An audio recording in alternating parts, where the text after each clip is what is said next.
Hey folks, how you doing? Dave McCrae here. The date today is the 17th of May, 2017, and it is almost 8:30 p.m. Eastern Standard Time as of shooting this video.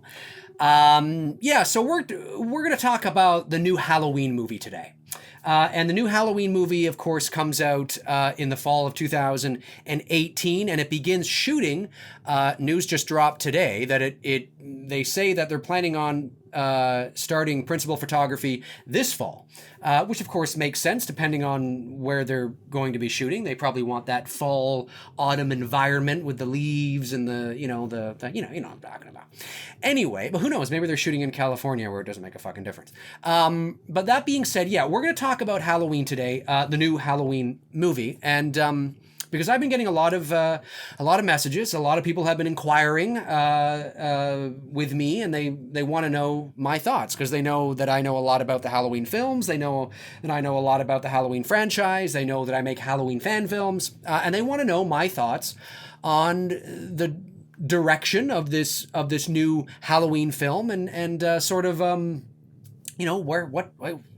what's going on? What does Dave McCrae think of this? Okay, well, first of all, let me begin by saying that now I only speak for myself. I don't speak for you guys. So you can comment below and yell and scream all you want. That's fine. You're entitled to your opinion. But for me, Halloween to me, I have to start. What is Halloween to me? Okay, so Halloween to me, the Halloween movies to me are Halloween, 1978, and Halloween 2, 1981. And the reason for that is a couple of things. But I will start with the obvious, at least for me, is that Halloween 1 and 2, even though they're two separate movies, and even though they came out 3 years apart from each other, it's essentially one movie with two separate parts, right? Because as many of you, I'm sure know, Halloween 2 picks up exactly where Halloween 1 left off. Exactly. It happens all in the same night. So I mean, for all intents and purposes, it's like one movie with just two separate parts. It's like a movie that was too big to fit on, your VHS tape. I don't know if you guys remember that, but you'd buy okay, for example, The Green Mile. When I bought The Green Mile on VHS back in the 90s, or it came out in 1999, so I would have bought it probably in 2000. When I bought The Green Mile on VHS, well, it's a 3-hour film, and it came with two VHS tapes. Right? Because at that time, it was just, you couldn't fit all that thing onto one VHS tape. So, yeah, it would get to a point and that would be the end, and you have to pop in the other tape. So that's kind of like how I look at it. It's like one movie with like two separate parts, essentially, for all intents and purposes. So that to me is Halloween. That to me, because those are the films I grew up on, and that to me is Halloween. Now, I've seen all of the sequels, okay? And yes, I mean, there are some redeeming qualities, okay, in some of the sequels. And when I say some redeeming qualities, what I mean is that when I watch, Halloween 4 or Halloween 5 or Halloween 6 or H2O Resurrection, whatever the case is, usually there are moments where I'm like, hey, you know what? I like that moment. I like that scene. I like that shot. I like how that played out. Ooh, that was really well lit. Oh, I really enjoyed that. Oh, I like that. That moment, that scene, that 30 seconds. The movie that surrounds that moment, not so much, okay? So usually 9 times out of 10, it's kind of like how I feel with the Star Wars prequels, right? I don't particularly like them. We don't need to go into that here, but that doesn't mean there aren't some redeeming qualities, right? I watch, I'm like, oh, I like that, like at the end of The Phantom Menace, right? With that great lightsaber duel with Darth Maul. I mean, that was a part of the movie where everybody, even people who hate the prequels, usually agree that, yeah, that was a moment that was pretty fucking cool. You know what I'm saying? It's kind of how I feel about the Halloween sequels. But to me, Halloween 1 and 2 is like my original Star Wars trilogy. You know what I mean? That is what it is. And yes, some of it has to do with because those are the first films that I saw that I grew up with, but it's not a stretch to say that they are far superior than the other films. I mean, it's really not that far of a stretch. Okay. So that to me is Halloween. The other reason why is because I'm a huge fan of John Carpenter, and I happen to agree with his assessment on what his vision for Halloween should have been going forward, and why he never gave a fuck afterwards. I happen to agree with him, okay? And for those of you who don't know, I'm going to tell you. Now, I'm going to paraphrase some things. I don't have the exact quotes word for words in my head, but I'm getting the same point across. There are a lot of people out there, and I understand. Look, I was 18 when Halloween H2O came out. I went to see it in the theaters. I went and saw Halloween 6, The Curse of Michael Myers, in the theater as well. I was old enough. I was 16 when it came out, so I wasn't old enough to get into a rated R film. But I looked older. I did. I was 16. I probably looked like I was like 25 or something. But anyway, and yeah, at that time you're like, oh, this is cool. This is cool. But when you look at it objectively, the older you get, and I'm a filmmaker as well, so I can see things now from a different point of view. No, they're not great movies. But that being said, I tend to agree with what John Carpenter's assessment was. Now, even people who love H2O, The Curse of Michael Myers, The Revenge of Michael Myers, The Return of Michael Myers, Resurrection, even people who like the Rob Zombie films from 2007 and 2009. Usually there is a universal agreement that John Carpenter is the granddaddy of Halloween. Yes, I know you could point to Mustafa Akkad. Yes, you could. But there's sort of an agreement that John Carpenter is like our George Lucas, right? You know what I'm saying? That without George Lucas, say what you want about the prequels, but without George Lucas, there would be no Star Wars, and that first trilogy was pretty fucking tight, John Carpenter is the George Lucas of Halloween, right? For all intents and purposes. So regardless of whether you disagree with me that Halloween 4, 5, 6, 7, and 8 were shit, we can sort of probably agree that, yeah, John Carpenter's the fucking man. You know what I'm saying? He's the fucking man, right? Swearing a lot today. I don't know why. Anyway, it's good. It's good. It's good to swear every now and then. But not a lot of you, I'm not saying everybody, okay? Not saying everybody, but a lot of people are unaware of what John Carpenter's vision was. And you hold the guy in such high regard. You have such respect for him. You're like, he's the man. He's the man. But you have no idea that if he had control of the sequels, it would be very different. Your beloved Halloween 4 and your 5 and your H2Os and your Resurrections and your Curse of Michael would be very different today. Okay? Let's talk about what John Carpenter wanted the original Halloween to be. Halloween was never supposed to have a sequel, all right? It was supposed to be a one-off. It was like a Hitchcockian Twilight Zone kind of, it was like an hour-and-a-half Twilight Zone episode. For all intents and purposes, that's kind of like what it was. It was a one-off. It was creepy. It was eerie. It was spooky. That was it. That was it. And at the end of the movie, when Donald Pleasance looks over, the balcony, and Michael Myers is gone, that's it. That's that Twilight Zone Hitchcockian moment. That's like, oh my God, what happened next? I don't know. That's it. And you're like, a lot of Twilight Zone episodes ended like that. A lot of Hitchcockian films had that kind of like, you know what I'm saying? And they never made sequels. It was supposed to be that kind of vibe, that kind of flavor. Okay. So there's that. John Carpenter said that's what it was supposed to be. I never made it thinking there was going to be a sequel. Now, I know that a lot of people, I'm sure Sean S. Cunningham didn't make Friday the 13th thinking that he was going to make part 2. Well, he didn't make part 2 and 3 and 4. He helped produce them. That he was going to be, that it would spawn all these sequels, right? But Halloween's a bit different because Halloween had a theme around. I know Friday the 13th did too, but Halloween had a very sort of potent theme around it, okay? Friday the 13th, like you knew it was Friday the 13th, but there isn't a particular, like what sort, you don't put up decorations for Friday the 13th. It's just a day where there's supposed to be bad luck, right? You know what I'm saying? Whereas Halloween is like, it's almost like a holiday, almost, right? Even though it's not.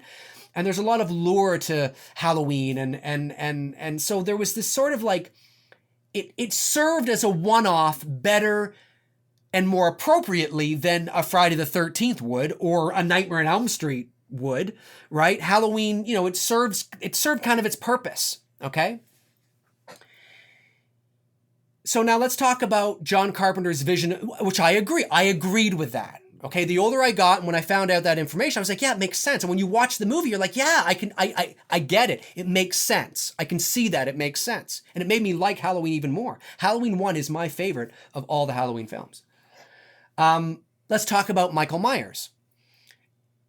Now, some of the news that dropped today about the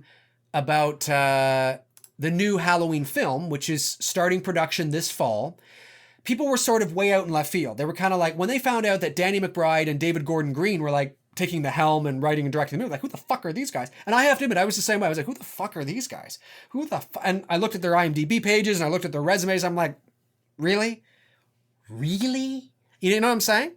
But hey, John Carpenter's the granddaddy, right? He's the doesn't mean he can't make mistakes, but he's the George Lucas, right?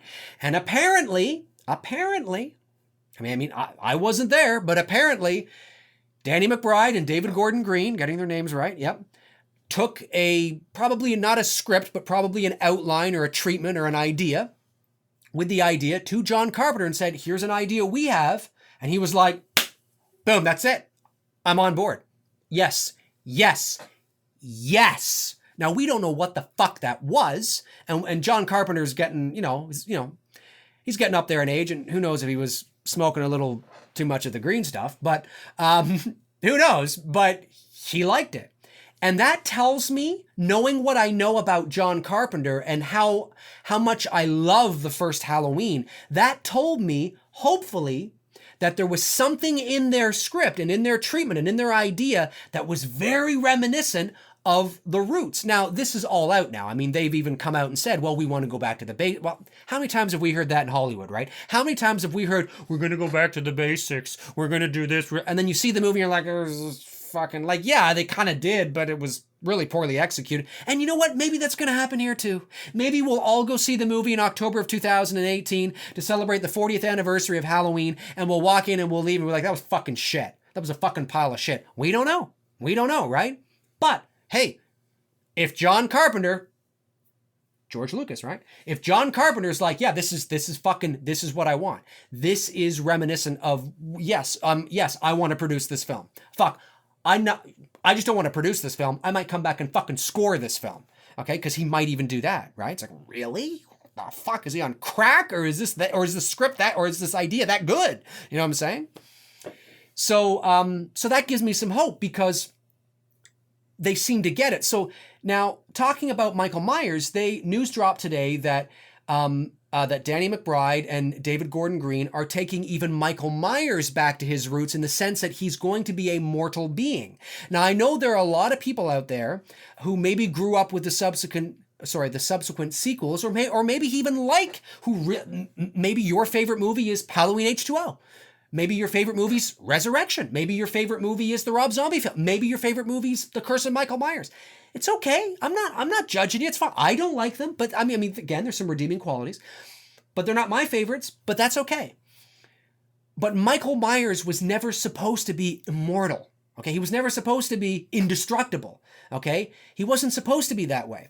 And people forget that because they take literally what Donald Pleasance is saying in Halloween. You know, like that scene when him and Sheriff Brackett go into the Myers house and there's that dog. And I love that scene because they don't show the dog. There was never anything there. I love that shit. I love that shit. You know, it's all in your mind. It's all the power of suggestion. You know what I mean? They're just looking past the frame at supposedly this fucking thing that you don't know what's going, it's like, what the fuck is lying on the floor there? It's like, it's a dog. It's a dog. Man wouldn't do that. And what does Donald Pleasance say? This isn't a man. You know? And everybody takes that literally. Like he literally means, this is not a fucking man. This is not a man. This is not a man at all. Now, again, we're talking about Halloween 1 and Halloween 2. I know the character of Dr. Loomis got fucking crazy insane by Halloween 5, and there's fucking like telepathic shit going on with Jamie Lloyd and all this just fucking, I don't know what the fuck. It's like, it's almost like a spoof. Okay. It's almost like what College Humor, like that YouTube channel, whatever. It's like something they would do, or like something I'd get out my stuff and do. It's fucking weird. But anyway, we're talking about Halloween 1 and 2. Donald Pleasance, Dr. Loomis didn't literally mean, okay, that this isn't a man. Now, if you take it like that, okay, all right. But that's not the way I took it, and I don't believe that's the way Carpenter and Deborah Hill meant it. he's trying to get his point across so much to Sheriff Brackett. He's trying to get Sheriff Brackett, because he spends the whole movie having a difficult time getting Sheriff Brackett to even believe that Michael Myers is even there, is even in town. So he's trying to say to him, he's basically saying, okay, if you could like translate it, he's basically saying, dude, this guy is so fucking weird. This guy is so fucking deadly. It's like he's not even a man. Okay? He's fucking, like, don't fuck around with this guy. It's like, it's not even, it's like he's not even human.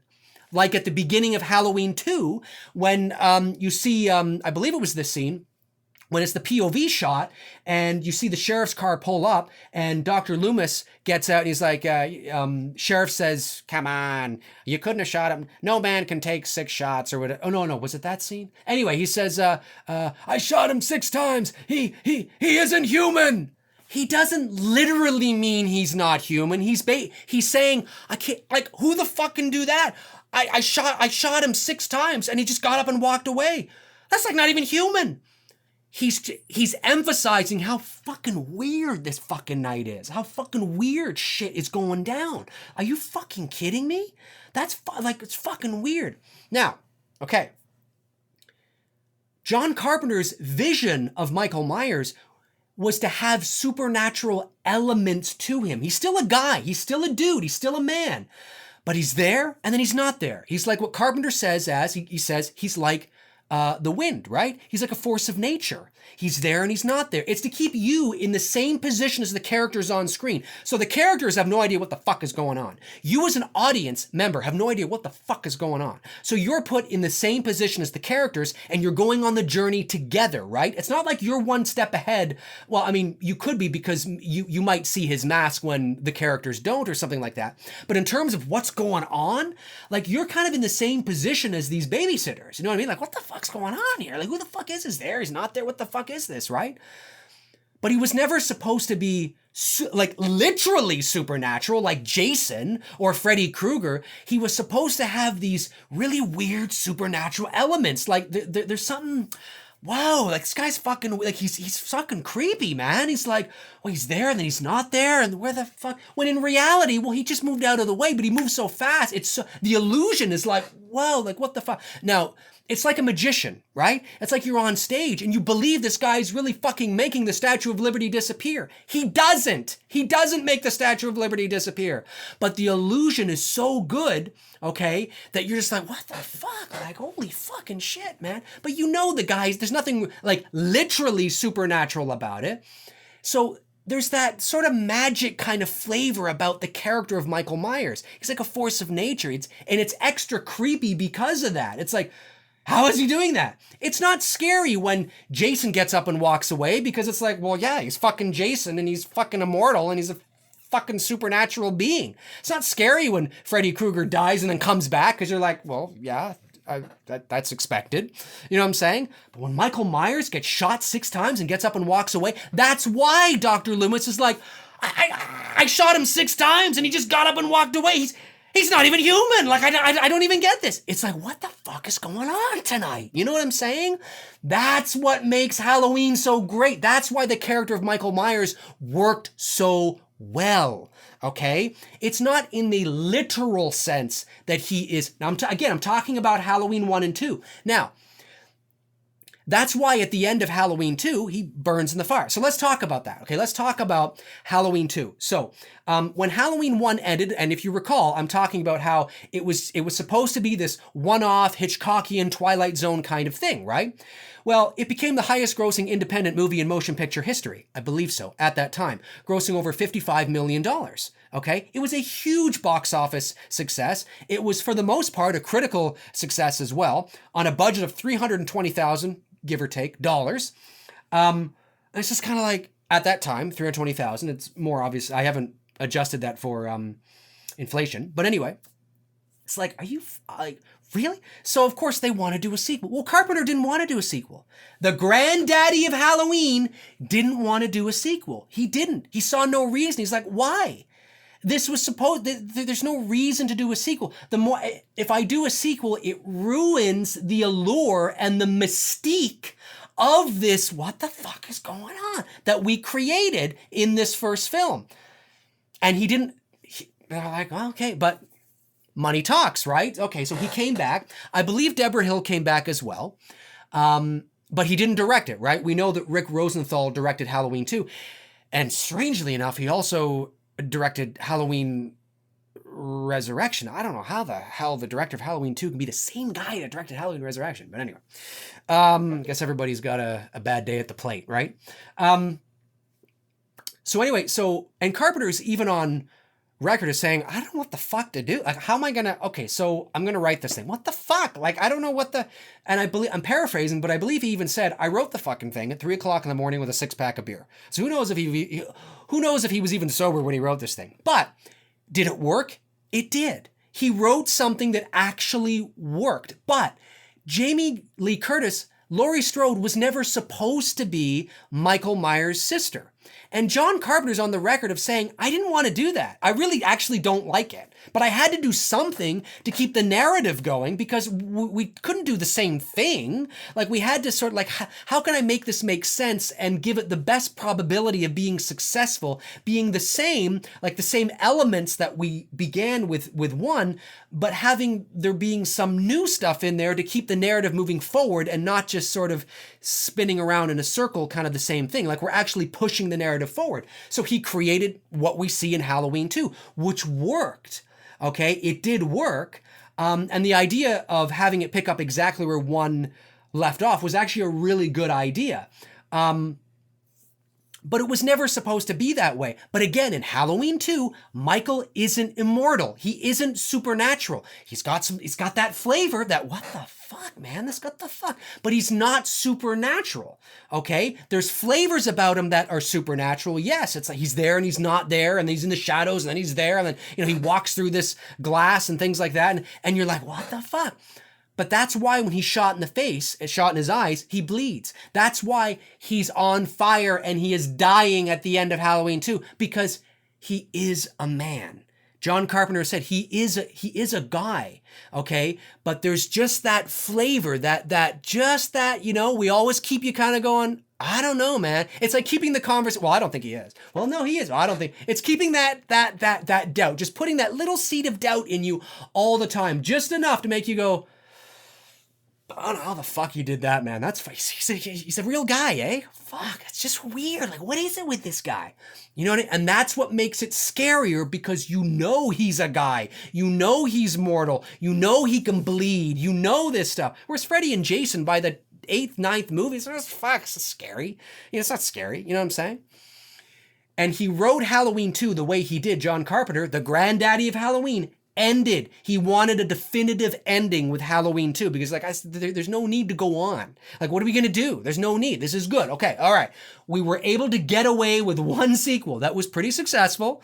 All right. And it made sense and it tied things up. Okay. It tied, even though he didn't want to have the Laurie angle and the sister, because he said making it personal like that removes some of that mystique, removes some of that mystery. Oh, well, now when you go back and watch Halloween 1, you're like, oh, he's just after his sister. It removes that mystery and that creepiness about it. You know what I'm saying?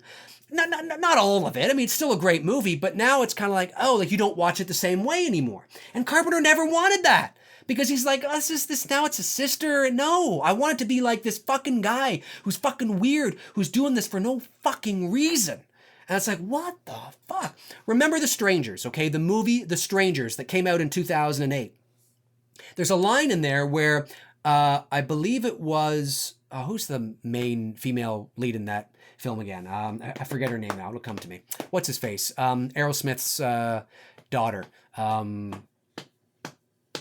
Anyway, you'll put it in the comments below. Anyway, I believe she's the one that in that film says, Liv Tyler. That's it. Liv Tyler. She's the one that says in that film, why are you doing this? And one of the characters, one of the guys, when I believe it was a woman, in the mask says, because you were home. That's it. That's fucking creepy. All right. Now imagine if she said, well, because you're my aunt's cousin's daughter. It's just like, oh, okay. All right. Oh, okay. It removes, for no reason, adds that bit of like, because you were in the wrong place at the wrong fucking time.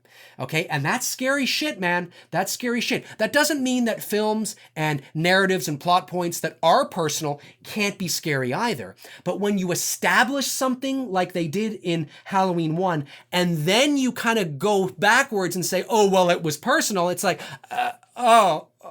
It's like you take a step back and take two steps, step forward and two steps back, and it's just kind of like, oh, okay. But it worked. It did. Hey, I'm not going to lie. I really like Halloween 2. And a lot of people like it even more than Halloween 1. I don't, but a lot of people do. It worked. It did work. But that's where it ends for me. Because by the time Halloween 4, The Return of Michael Myers, came out in 1988, that's when the real supernatural element about Michael Myers really started to take off, because they realized that, well, to bring him back, he's been dead. He's been in a coma for 10 years. And then it was 4 that began, and then 5, and then 6, and then H2O, and now he's just this immortal being that gets shot, blown up, burnt, hit, stabbed on the face, hit with a pipe, a green slime, and he's still there. Now he's no different than Jason. Now he's no different than Freddy, right? I'm talking about in the sense that now he's just another fucking slasher supernatural guy.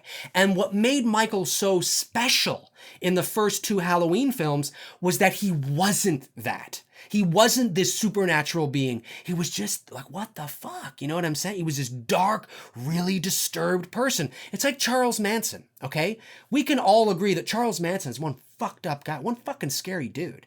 Like you watch interviews with Charles, he's a very intelligent guy, really smart guy. He actually really intelligent, but really fucked up guy, and scary. Like can look at you with those eyes, really fucking, but he's still a guy. He's still a man, but it's almost like there's something supernatural about him. You know what I mean? You know what I'm saying? It's like there's something kind of really, that's what was so great about Michael Myers, right? Is that, but there's something fucking weird here. You know what I mean? So that for me is why I love the first 2 Halloween, and why for me, that is Halloween. To me, Michael died at the end of Halloween 2. Now, going to this new film, I quite like hearing that Danny McBride and David Gordon Green are apparently taking him back to the roots, and they're making him mortal. They're making Michael Myers a man again. A lot of people don't like that, but listen, hey, that's the way he was supposed to be anyway, and then it got away from, right? It got away from everything. Now, maybe you like the fact that he's immortal, and you like the fact that he's a supernatural being by Rob Zombie's films. Maybe you like that, okay? Maybe you like the Michael Myers in H2O and Halloween Resurrection and The Curse of Michael Myers. Maybe that's your Michael Myers, and that's fine, but it's not my Halloween. It's not my Michael Myers. And you asked me for my opinion on that. And that's. So when I hear that they're sort of going back and it sounds like they're going to have a film that's in the flavor of Halloween 1978, in the flavor of Halloween 2 1981, and not Resurrection, not H2O, not The Curse of Michael Myers, not The Revenge of Michael Myers, not The Return of Michael Myers. That makes me really happy. Doesn't mean the movie's going to be good. Could be a fucking shit show. But it makes me happy that that's the direction they're going. And it makes me happy to hear that Carpenter actually really likes this idea. It makes me even more happy to hear that he likes the idea so fucking much that he's considering coming back and scoring the film.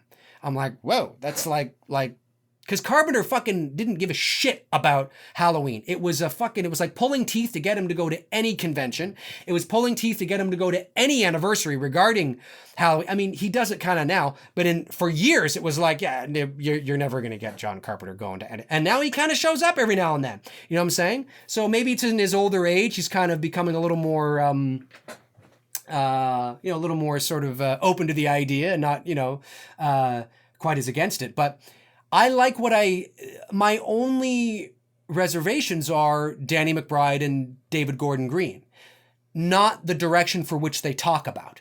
I actually am on board. And they've also even said that and this dropped today as well, they even said that they're not even sure that they're going to go the sister route either. And people are up in arms over that because they're like, no, that doesn't make any sense. Halloween, it's Michael Myers and his sister. It's Michael Myers and his family. That's what it is, damn it. You know what I mean? It's like Jedi and Sith, and Jedi. No. Look, if they remove the sister element to it. That doesn't mean that they're going to retcon it and pretend it didn't happen. It just means that in this movie going forward, this isn't going to be about Michael Myers and Laurie Strode or Michael Myers and Donald Pleasance, okay? Now, I know a lot of you out there think that's blasphemy. You're like, oh my God, that can't be happening. No, you know what? I'm open to it.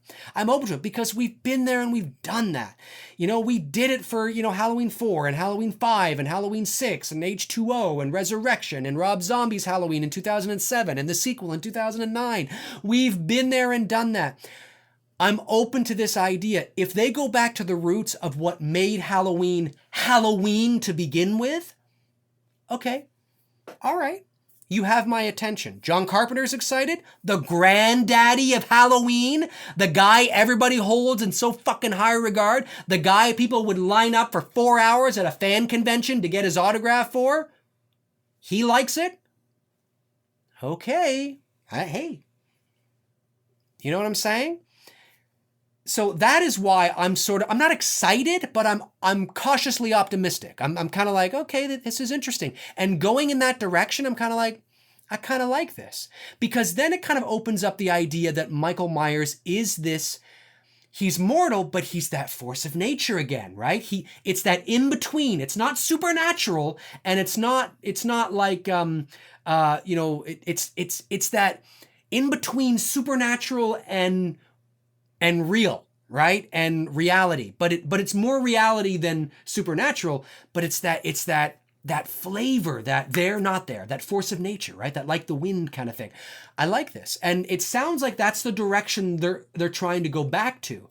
You know what I mean? That he's always, he's more in shadow. You don't see him as much, because he works best when he's always in shadow and you don't see. I mean, the very first time we ever see Michael's mask with any clarity in the first Halloween, really, I mean, with any substantial clarity, is when he comes in and he kills PJ Soul's character, Linda, with the phone cord. And she, she drops to the floor and, he comes up like this and he comes into frame, right? And he's got the phone. That's the very first time we see the mask with any real substantial clarity. You see it from a distance and you kind of see it here but I mean substantial clarity, that's the first time we see it.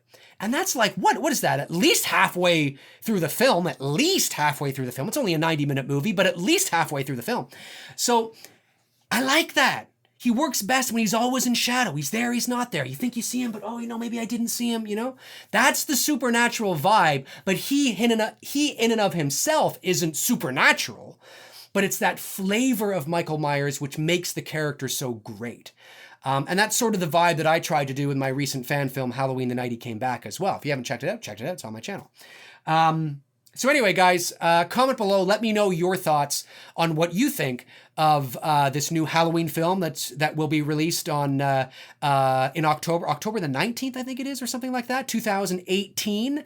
They go into production this fall. Let me know your thoughts. Comment below and let's have a dialogue about it. I'll try to answer your comments if I can, or at least give a thumbs up, or hey, I agree with you, or whatever the case is. But I'm a busy dude, so I may not be able to do that as often as I want. But let me know your thoughts. This has been an epic fucking rant. But I'm just going to upload this as is because these are my thoughts. And these are my thoughts on sort of this Halloween thing that's upon us again. Yeah, guys, hope you're having a good day. And what are we, what is it? It's May. So, what are we, June, July, August, September, October, 5 months, 5 months out from Halloween, 5 months out from Halloween, the season. I mean, Halloween, the day, not the new film. We're still a year and a half away from that. Take care, folks.